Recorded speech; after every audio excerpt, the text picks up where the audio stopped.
Capítulo 22. Fantasmas y herencias nobles. Una tarde, Illa y Rin se encontraron en la mansión Tosaka para practicar Magecraft. Como se estaba haciendo tarde y todavía deseaba pasar un tiempo hablando, la chica de cabello blanco llamó a su tutor y le preguntó si podía quedarse a pasar la noche. Sabiendo que no tenía nada que ponerse como pijama, Arturia se ofreció a traerle algo de ropa. Hubo un breve silencio mientras Illa le susurraba algo a Rin, y luego su pupila felizmente le dijo que era muy bienvenida a dormir allí también. Arturia aceptó la invitación, reprimiendo una sonrisa ante las payasadas de las chicas. Ella empacó algunos artículos para Illa y para ella y fue a la mansión Tosaka. Tampoco le sorprenderá encontrar allí al rey de los héroes. Él y Rin no se habían vuelto exactamente cercanos, pero la chica de pelo negro obviamente lo respetaba y no parecía importarle demasiado su compañía. Unos días antes, Arturia había preguntado gentilmente a Rin sobre lo que había sucedido el día que había estado llorando, y le habían dicho que Gilgamesh le había ofrecido su consuelo silencioso. La idea había calentado el corazón del rey de los caballeros. Su presencia allí en la mansión fue de hecho algo bueno, porque Arturia tenía algunas cosas que necesitaba discutir con él y prefería hacerlo directamente en lugar de hacerlo por teléfono. Los cuatro cenaron juntos, y luego Rin e Illa fueron a la habitación de la primera, donde habían tomado otro colchón para poder dormir en la misma habitación. Lo más probable es que hablaran toda la noche.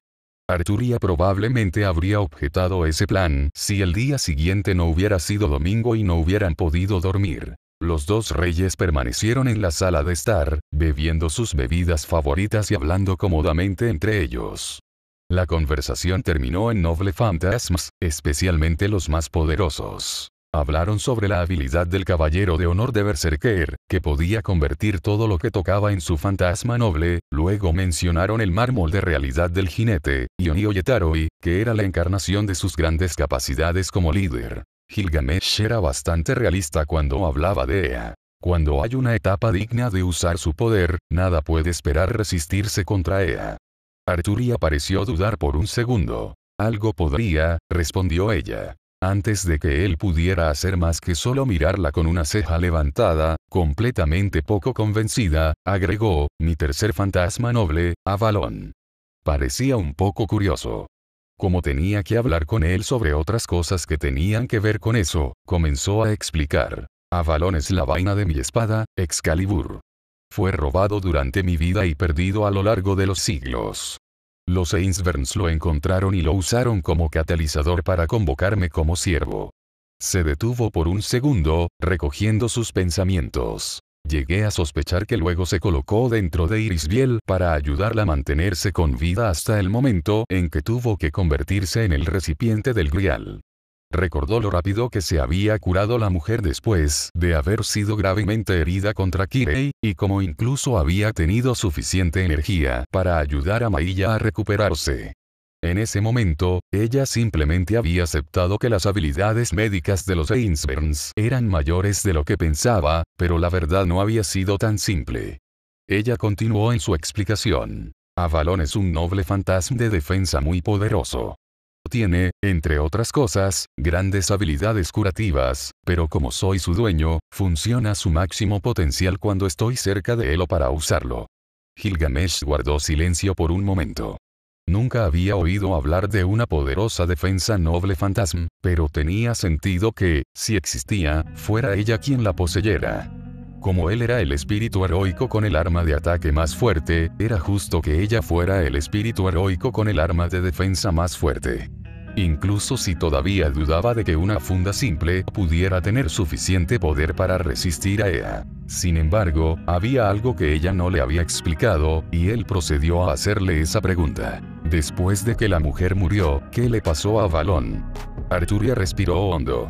Se estaban acercando al tema que ella quería discutir con él. No lo sabía, hasta hoy. Él levantó una ceja. Recibí un sobresellado del testamento de Kiritsugu, había dado su disposición para que me lo enviaran, pero solo un cierto periodo después de su muerte. Me pareció un poco incómoda. Me ha dejado una breve carta. de una manera muy formal pero directa, me agradece por cuidar de Iria, y luego dice que siente que es su deber informarme sobre el destino de Avalon, ya que técnicamente me pertenece. Mirando al rey de los héroes a los ojos, continuó. Lo usamos la noche en que terminó la Cuarta Guerra del Grial, para salvar la vida de un niño que más tarde adoptó. Y hoy todavía está dentro de él. Los ojos de Gilgamesh se entrecerraron. Kiritsugu había puesto a Avalon, aparentemente una de las armas de defensa más fuertes del mundo, dentro de ese Shirou mestizo. Un niño tonto sin ninguna capacidad mágica. ¿Qué había estado pensando ese hombre? Él frunció el ceño. Deberías recuperar tu noble fantasma, Arturia. Ella le dio un breve asentimiento. Eso es exactamente lo que quiero hacer. Podríamos necesitar a Avalon cuando llegue el momento de destruir el Grial, y su poder aún está vinculado a mí. Dirigió una expresión extraña hacia ella. ¿Es esa la única razón por la que quieres que Avalon vuelva? Ella lo miró inquisitivamente. Él levantó una ceja hacia ella. ¿No te preocupa el hecho de que ese mestizo esté haciendo un uso inmerecido de tu noble fantasma? Arturia puso los ojos en blanco.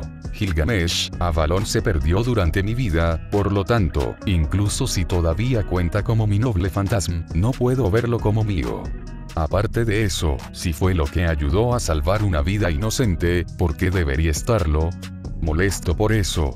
Antes de que él pudiera objetar nuevamente, ella cambió de tema. Pero el desfile de Avalon no es lo único que Kiritsugu escribió en su testamento.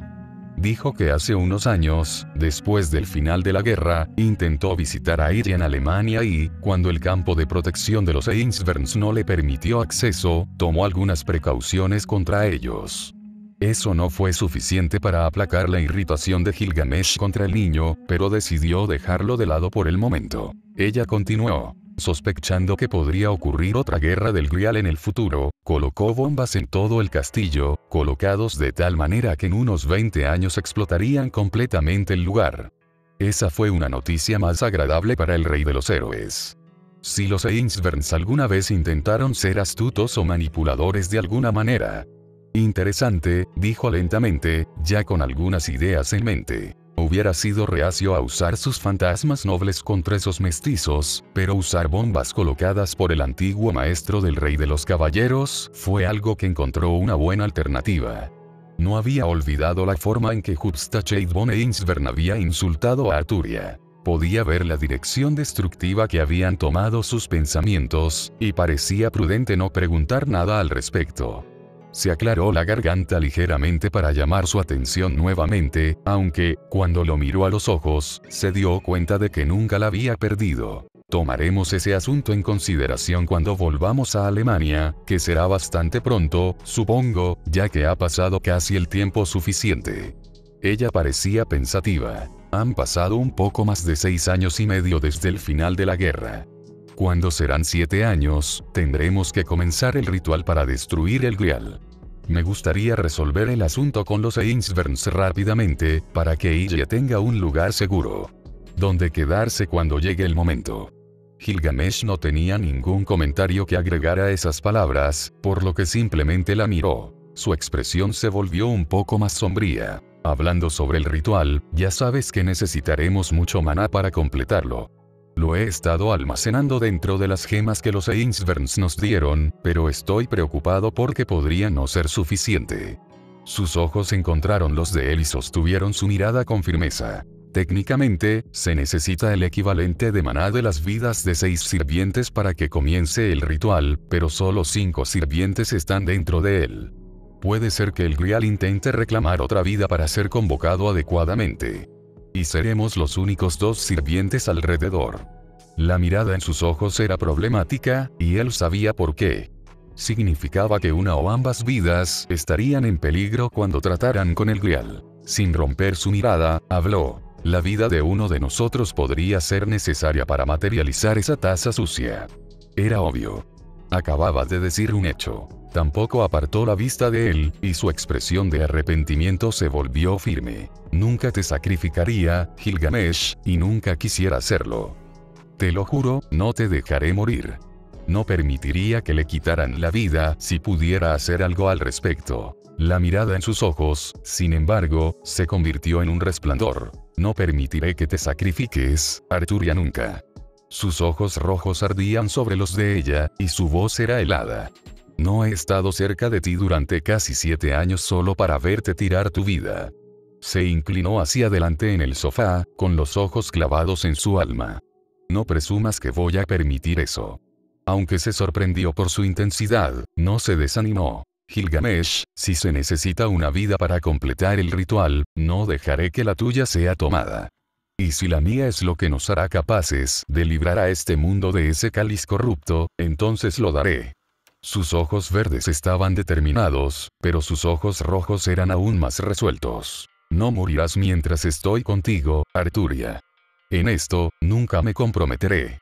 Los dos reyes se miraron con dagas el uno al otro, ninguno dispuesto a rendirse y ambos lo suficientemente tercos como para hacer que el desacuerdo durara mucho tiempo, sino para siempre. Su tenacidad, sin embargo, fue bruscamente interrumpida ya que hubo un fuerte golpe desde el piso superior. Ambos se sentaron de inmediato, alertas pero aún tan regiones como siempre. Dos chicas risueñas salieron de un lugar medio quemado que solo tenía un vago parecido con el dormitorio de Rin. Resultó que habían estado practicando Magecraft, pero como estaban cansados, su objetivo no había sido perfecto, decir que habían fallado por completo sería más preciso, y terminaron volando la habitación. Gilgamesh se burló de ellos y Arturia fue estricto en su regaño, mortificando a las dos chicas, que se disculparon, sintiéndose avergonzadas por su descuido que podría haber destruido la casa. Suavizando su expresión severa, Arturia sacó unas mantas y sugirió a las dos chicas que se quedaran en los sofás, que podían abrirse y convertirse en camas.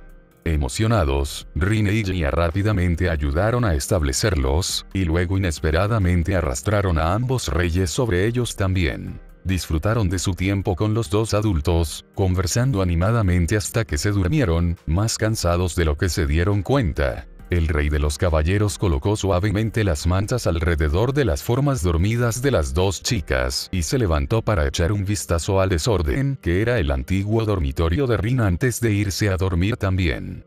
Como castigo, se aseguraría de que al día siguiente, cuando descansaran adecuadamente, lo limpiaran todo. Sin embargo, antes de que pudiera salir de la habitación, la mano de Gilgamesh salió disparada de la nada y agarró la suya. Sorprendida, se dio la vuelta para mirarlo. Le estaba dando una mirada significativa, haciéndole saber que no había olvidado su discusión anterior, pero que por el momento no insistiría en ello. Él sonrió levemente. Avísame cuando tengas la intención de volver a Alemania.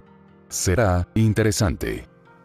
Al día siguiente, mientras las dos chicas limpiaban la destrucción que habían infligido en la habitación de Rin, sin magia, como Arturia había instruido severamente, con Gilgamesh presente como observador, el rey de los caballeros fue a la residencia Milla. Encontró a Shiro y Sakura juntas hablando, la niña tímida pero dedicada y el niño ajeno pero cariñoso. Arturia pasó tiempo con Taiga, sin importarle su charla, porque sabía que la mujer de cabello castaño, aunque un poco rara, era una buena persona de corazón. Se aseguró de quedarse bastante tarde por la noche, hasta que Shiro y Sakura se hubieran quedado dormidas en una de las salas de estar. Ya había sucedido varias veces, y la niña tenía permiso para quedarse. Suave y rápidamente, Arturia usó magia para extraer un balón de la forma dormida del niño mientras Taiga daba vueltas apagando las luces, y luego la ayudó a cerrar todas las ventanas y puertas antes de irse. Por el momento, el rey de los caballeros mantuvo a Balón sellado dentro de su propio cuerpo, pero sabía que, cuando fuera a Alemania, lo pondría dentro de Ylja, para protegerla de cualquier posible amenaza proveniente de los Einsberns. Tan pronto como pasaron una mañana juntos sin escuela, Arturia se sentó en un sofá con Ylja para conversar seriamente. Explicó que había pasado bastante tiempo desde que habían salido de Alemania, 1 año y medio, y había llegado el momento de decidir cómo resolver los problemas con la familia Einsbern. Mientras estuvo en Japón, Ylja continuó sus estudios con Arturia, un poco con Rin y en la escuela privada a la que asistía. También había conocido a su hermano adoptivo y se había hecho amigo de él, de Rin y de Sakura. Había disfrutado mucho su tiempo allí, y Arturia solo podía estar feliz por eso. El rey de los caballeros sabía que a la niña le habría gustado mucho mudarse a Japón de forma permanente, y no habría tenido objeciones, si no hubiera habido amenazas que atender. Sin embargo, había una amenaza muy problemática, y era Hupstacheit. Arturia le explicó a Iria que su influencia, incluso si no podía alcanzarla directamente, no debía subestimarse, y que era mejor si lo neutralizaban antes de que pudiera preparar un ataque. Además, la educación de Magecraft de la niña había alcanzado un nivel muy bueno, y Arturia creía que estaba lo suficientemente lista para enfrentar al jefe de la familia Einsvern, especialmente porque sabían que muchos homúnculos se pondrían del lado de ella si llegara a un verdadero lucha. Iria discutió todo con Arturia en detalle, y estuvo de acuerdo con ella. Por lo tanto, reservó un vuelo a Alemania y la mujer llamó a Gilgamesh por teléfono para informarle su decisión. Se quejó solo brevemente por tener que viajar en avión, pero luego pareció que sería mejor que tener que soportar la aburrida compañía de Kirei. Los tres fueron a despedirse de Taiga, Shirou, Sakura y Rin, antes de partir por un tiempo no especificado para resolver algunos asuntos familiares. Ninguna de las 4 personas con las que se conocían estaba feliz de verlos irse, pero se tranquilizaron sobre el hecho de que solo sería temporal. Después de un largo pero afortunado viaje, durante el cual Arturia puso a Balón dentro de su dormitorio, llegaron a la tierra perpetuamente nevada, donde estaba el castillo de Einsvern. Tan pronto como los homúnculos reconocieron a Iria, inmediatamente le permitieron el acceso, y dado que también conocían a Arturia y Gilgamesh, no tenían razón para prohibirles pasar, incluso si estaban en sus armaduras. Además, los antiguos espíritus heroicos habrían sido más que capaces de hacer que les permitan el paso. 1. Iria miró brevemente sobre su hombro para intercambiar una mirada con Arturia, recibiendo un asentimiento firme y tranquilizador del rey de los caballeros. Así que, con determinación, pedí hablar con el hombre que siempre había llamado abuelo. Cuando Hupstacheit vino a su encuentro, la niña quedó bastante sorprendida por su apariencia. Parecía haber envejecido increíblemente, luciendo mucho más viejo de lo habitual. Pero no iba a dejar que ese hecho la disuadiera de su objetivo. Ella lo saludó y luego, respetuosa y directamente, le informó que tenía la intención de vivir su vida en sus propios términos y mantenerse alejado de todo lo relacionado con el Grial. Hupstacheit obviamente estaba muy enojado con sus palabras y se levantó para protestar con vehemencia. Iria, sin embargo, escuchó su enojo y luego le hizo saber que ella ya había tomado su decisión, y agregó que Arturia, la única persona cuya opinión realmente le importaba, la apoyaba plenamente. El rey de los caballeros estaba de pie a su lado, con su armadura completa y con el invisible Excalibur listo en su mano. Ella estaba en silencio, sin embargo, permitiendo que Iria hablara por su cuenta.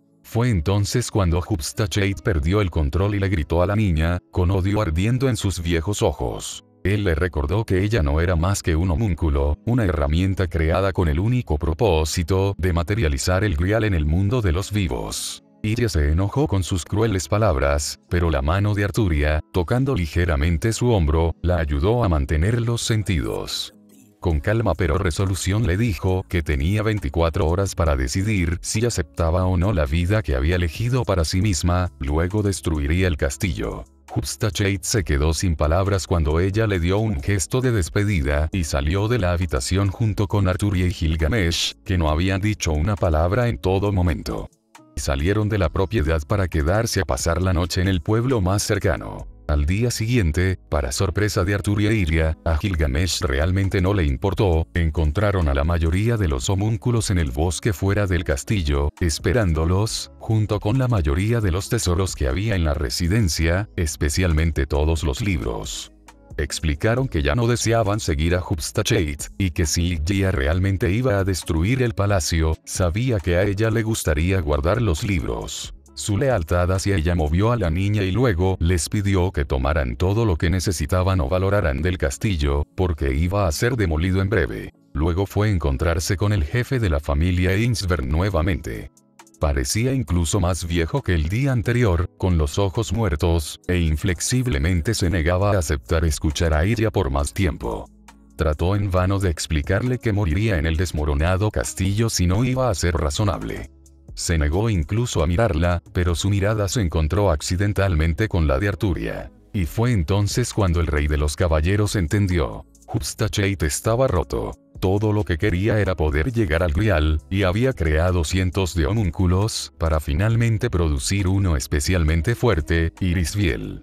Cuando Irisbiel tuvo un hijo con un humano, eso significaba que el jefe de la familia Einsvern finalmente tenía su carta de triunfo en la mano. Pero los homúnculos solo podían hacer su trabajo correctamente si estaban dispuestos a obedecerle, e ella estaba diciendo claramente que no iba a obedecerlo. Ella también tenía 2 antiguos sirvientes de su lado, y eso significaba que nunca se sometería a él. Y eso significaba que si su carta de triunfo ya no era suya, había perdido todo lo que había luchado durante toda su existencia. Por una fracción de segundo, Arturia se sintió pena por él. Pero fue solo un momento. Ella sabía que lo que él había hecho e intentó hacer estaba mal, sin corazón y cruel. Por ese deseo egoísta suyo de obtener el Grial, había descartado innumerables vidas y nunca se había detenido ni un segundo a pensar en ellas. No merecía ni una onza de su simpatía. Sin otra palabra, Arturia, Ilya y Gilgamesh dejaron al viejo y salieron. Allí, Arturia usó sus poderes de detección para localizar las bombas que Kiritsugu había escondido, de las que había hablado con la niña antes, y, junto con Ilya, las activó. El castillo de Einsvern se derrumbó sobre sí mismo en menos de unos minutos, solo demostrando cuán preciso era Kiritsugu con sus explosivos. Hubstacheit von Einsvern permaneció dentro y encontró su muerte junto con cada piedra del castillo, completamente destruida. Con él, la astucia de la familia Einsvern llegaría a su fin. Todos los demás miembros eran homúnculos que habían acordado prometer su lealtad a Ilya. Los pocos que habían elegido quedarse con el viejo líder habían muerto con él. Mientras el castillo se derrumbaba, Arturia se quedó al lado de la niña, con su espada invisible en la mano, lista para intervenir en caso de que sucediera algo inesperado. Gilgamesh también llevaba su armadura junto a ella, con los brazos cruzados, observando la escena divertida. Admitió asimismo que probablemente se involucraría en lo que estaba sucediendo si algo le sucediera a Arturia, o incluso a la niña, porque Arturia se preocupaba por ella.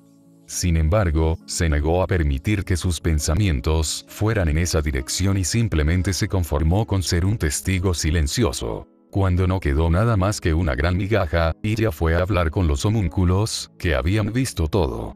Explicó, había sido idea de Arturia, que construirían una nueva mansión en el mismo lugar. Pero ya no sería un castillo frío y poco acogedor, contendría todos los libros y objetos valiosos que se habían guardado, por supuesto, pero luego lo convertirían en un hotel. Un hotel para que la gente vaya y se quede y pase sus vacaciones allí.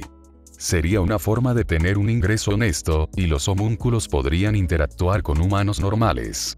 Ilya había estado muy entusiasmada con la sugerencia de Arturia y preguntó a los homúnculos si estaban de acuerdo. Lo hicieron. La mayoría de ellos se preocupaban profundamente por la niña, no solo por cómo fueron creados, sino también porque ella siempre había sido amable y considerada con ellos, incluso cuando habían sido sus meros sirvientes.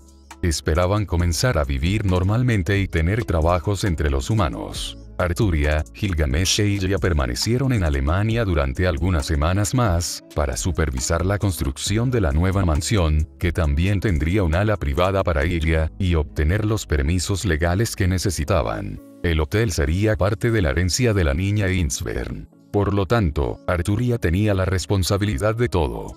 Con la ayuda de Ilya, eligió a 2 de los homúnculos para ser supervisores generales e informarle regularmente. El rey de los caballeros garantizó que regresarían cuando terminaran las obras de construcción, y luego ella, la niña y el rey de los héroes se fueron para regresar a Japón.